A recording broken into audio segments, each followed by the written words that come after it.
নমস্কাৰ। অহা 4 আৰু 5 তাৰিখে গালি হাইস্কুল প্ৰাক্তন শিক্ষাৰ্থী সমাৰোহখন অনুষ্ঠিতৰ কাৰণে আমি তৎপৰতাৰে প্ৰস্তুতি আগবঢ়াই লৈ গৈছিলোঁ। কিন্তু আজি আমি অতি দুখেৰে আমি সমূহ প্ৰাক্তনীয়ান তথা বৃহত্তৰ গালিচিগাঁও অঞ্চলৰ অভিভাৱক ৰাইজক আমি জনাব বিচাৰিছোঁ যে আমাৰ সমাৰোহখন 4 আৰু 5 তাৰিখে অনুষ্ঠিত হ'ব লগা সমাৰোহখন বিশেষ কাৰণবশতঃ আমি অহা নৱেম্বৰ 1 আৰু 2 তাৰিখ অৰ্থাৎ শনি আৰু দেওবাৰে 4 আৰু 5 তাৰিখে যি কাৰ্যসূচী আছিল এই কাৰ্যসূচীক লৈ কিনি আমি অহা 1 আৰু 2 তাৰিখে অনুষ্ঠিত কৰাৰ আমি পুনৰ সিদ্ধান্ত গ্ৰহণ কৰা হৈছে। আমাৰ এই দুটা দিনটোত 4 আৰু 5 অক্টোবৰ তাৰিখে দুটা দিনটোত অংশগ্ৰহণ কৰিব লগা বিভিন্ন বিদ্যালয়ৰ সমূহ ছাত্ৰ ছাত্ৰী তথা নিমন্ত্ৰিত অতিথি বিশিষ্ট অতিথি তথা বিভিন্ন অভিভাৱক ৰাইজক আমি নিমন্ত্ৰণ কৰিছিলোঁ। সেইসকলক আমি ক্ষমা প্ৰাৰ্থী জনাইছোঁ।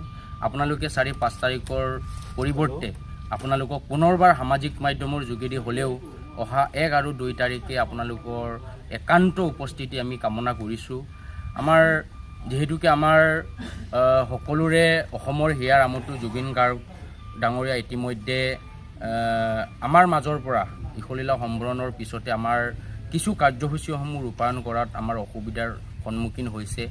আমাৰ সকলো প্ৰাক্তনীয়ানক কম সময়ৰ ভিতৰত ঐক্যবদ্ধ কৰাৰ কাৰণেও আমাৰ অসুবিধাৰ সৃষ্টি হৈছে। এনেধৰণৰ আমাৰ মাজত মাত্ৰ 3টা দিন, এই 3টা দিনৰ ভিতৰত এই কাৰ্যসূচী সফল কৰাৰ ক্ষেত্ৰত কিন্তু আমাৰ পিছফালৰ পৰা বহুতখিনি আমাৰ সমস্যাই দেখা দিছে। সেইবাবে অহা 1 আৰু 2 তাৰিখে সকলো প্ৰাক্তনীয়ান আৰু অভিভাৱক ৰাইজক দিহা পৰামৰ্শ সহায় সহযোগিতা আৰু উপস্থিতি কামনা কৰি সকলোৰে আগত আমি উদ্যোক্তা হিচাপে ক্ষমা প্ৰাৰ্থী। গালি হাইস্কুলৰ প্ৰাক্তনীয়ান শিক্ষাৰ্থীসকলক বিশেষ অনুৰোধ,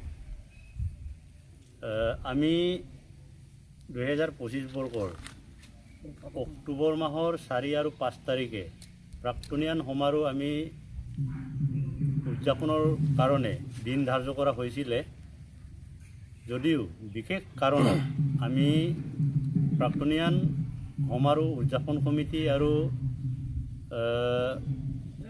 অভ্যৰ্থনা সমিতিৰ যুটীয়া বৈঠকত আজিৰ এই সভাৰ যোগেদি আমি সমূহ প্ৰাক্তনীয়ানসকলক জনাওঁ যে অহা নৱেম্বৰ মাহৰ 1 আৰু 2 তাৰিখে শনি আৰু দেওবাৰলৈকে আমি বিশেষ কাৰণত এই সমাৰোহখন পিছুৱাই দিয়া হৈছে।